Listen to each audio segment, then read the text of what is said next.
नमस्कार किसान भाइयों। आज की वीडियो में हम जानने वाले हैं गेहूं का दाना हम मोटा कैसे करें। अगर आप चाहते हैं कि सभी दाने मोटे रहें, सभी दानों में चमक बनी रहे, दाने चमकदार बने रहें, तो आज की ये छोटी सी वीडियो पूरा ज़रूर देखिएगा। बहुत ही यूज़फुल, बहुत ही यूनिक वीडियो आप सभी किसान भाइयों के लिए होने वाली है।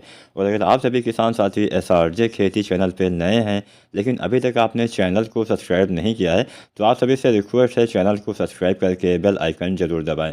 आप सभी किसान भाइयों को होली की हार्दिक शुभकामनाएं। उम्मीद करते हैं ये होली आपके लिए काफ़ी अच्छी साबित होगी। चलिए वीडियो स्टार्ट करते हैं। जानते हैं गेहूं का दाना मोटा और चमकदार बनाने के लिए हमें क्या क्या करना चाहिए, कौन सी सावधानियां हमें किसान भाइयों बरतनी होती हैं, कौन सी खादों का इस्तेमाल करना चाहिए। हालांकि इस अवस्था में बहुत ज़्यादा मात्रा में या फिर बहुत ज़्यादा हमें खादों का प्रयोग नहीं करना होता है।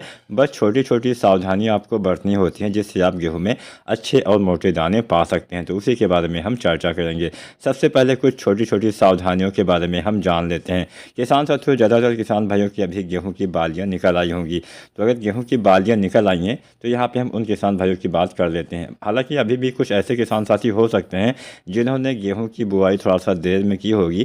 तो अगर आपने देर से गेहूँ की बुआई की थी, अभी आपकी गेहूँ की बालियाँ नहीं निकली हैं, तो सबसे पहले और सबसे ज़रूरी काम आपको ये करना है कि तुरंत ही आपको जो NPK आता है, जिसको हम 05234 नाम से जानते हैं, इसका इस्तेमाल कर दीजिएगा। इसके इस्तेमाल से बालियाँ आपकी हेल्दी आती हैं, अच्छी आती हैं, जिससे बाद में आपको अच्छा उत्पादन भी मिल जाता है। अब जब आप NPK 05234 डालते हैं तो इसी अवस्था में आपको जो बोरोन आता है 20% वाला, इसका भी इस्तेमाल कर देना है। इसके इस्तेमाल से जो परागण प्रक्रिया होती है, जिसको हम पोलिनेशन बोलते हैं, काफ़ी अच्छे से होता है, जिससे बाद में सभी दाने का भराव अच्छे से होता है, कोई भी हमारा दाना खाली नहीं रह जाता है। तो ये दो चीज़ें आपको बालियाँ आने से पहले अवश्य कर लेनी है। अगर आप कर चुके हैं तो अच्छी बात है, इसके बाद हम आगे बढ़ते हैं।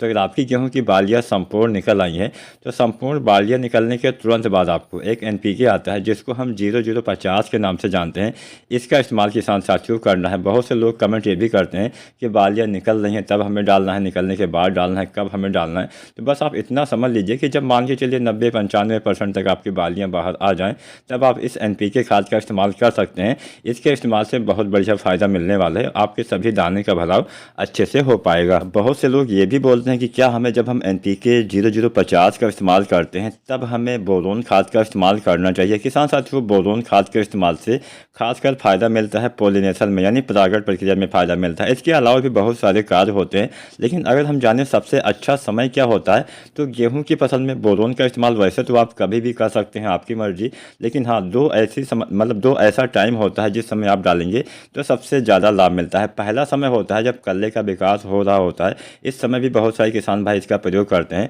तो उस समय भी आप डाल सकते हैं। मान के चलिए जब आपकी फसल 30-35 दिन या 40 दिन के आसपास की हो जाती है, तब आप पहली बार इसका इस्तेमाल चाहे तो कर सकते हैं। मात्रा वही आपको रखनी है, लगभग 100 से 150 ग्राम जो 20% वाला बोरोन आता है, उसका इस्तेमाल आपको पहली बार अगर आप कल्ले निकलते समय करते हैं तो वहाँ पे भी आप कर सकते हैं। दोबारा से अगर आप चाहें तो जब आपकी बालियाँ निकलने वाली होती हैं उससे पहले डालना होता है। बालियाँ निकलने से पहले डालेंगे तो इसका सबसे ज़्यादा लाभ मिलेगा। वैसे आप बालियाँ निकलने के बाद भी डाल सकते हैं, लेकिन उतना ज़्यादा लाभ नहीं मिलेगा, क्योंकि बोरोन का मेन काम होता है पौधे के सभी अंगों तक सभी पोषक तत्वों को पहुँचाने का। इसके साथ साथ परागण में हेल्प करना, पराग नली के निर्माण में। कुल मिला के हम बोरोन का इस्तेमाल इसलिए भी करते हैं ताकि हमारे सभी जो दाने हैं उसमें गेहूँ आसानी से आ सके, फ्लावरिंग अच्छी रहेगी, तभी ये जो हमारे दाने आएंगे अच्छे से आ सकेंगे। इसलिए हम इसका इस्तेमाल अगर हम बालियाँ निकलने से पहले डाल देंगे, बालियाँ बांधते समय गबोड़ अवस्था में, तो हमें इसका ज़्यादा लाभ मिलेगा। वैसे आप चाहें तो बालियाँ निकलने के बाद डाल सकते हैं, लेकिन अगर फ्लावरिंग की स्टेज आ गई है तो आपको इसका इस्तेमाल नहीं करना चाहिए, तब आपको ज़्यादा लाभ नहीं मिलेगा। तो यहाँ पे अगर आप चाहते हैं सभी दाने का भराव अच्छे से हो सके तो बोरोन का इस्तेमाल बालियाँ निकलने से पहले ही करना है। किसान साथियों, इसके साथ साथ अगर हम कुछ सावधानियों के बारे में जानें तो सबसे बड़ी सावधानी आपको नमी को बना के रखना पड़ेगा। जब तक समस्त दाने का भराव अच्छे से ना हो जाए, जब तक आपके दाने मजबूत ना हो जाएं, तब तक खेत में पर्याप्त मात्रा में नमी आपको बना के रखना होता है। क्योंकि किसान साथियों, इस समय हवाएं काफ़ी तेज़ चलती हैं और धूप भी काफ़ी तेज़ी से निकल रही है, हमारी मिट्टी की नमी बहुत जल्दी ख़त्म हो रही है। तो इसलिए आपको पर्याप्त मात्रा में समय समय पर सिंचाई करते रहना है। अगर आप नमी की कमी हो जाती है, भले ही आप कोई खाद ना डाल पाएँ, लेकिन पानी की कमी आपके खेत में बिल्कुल भी नहीं होनी चाहिए।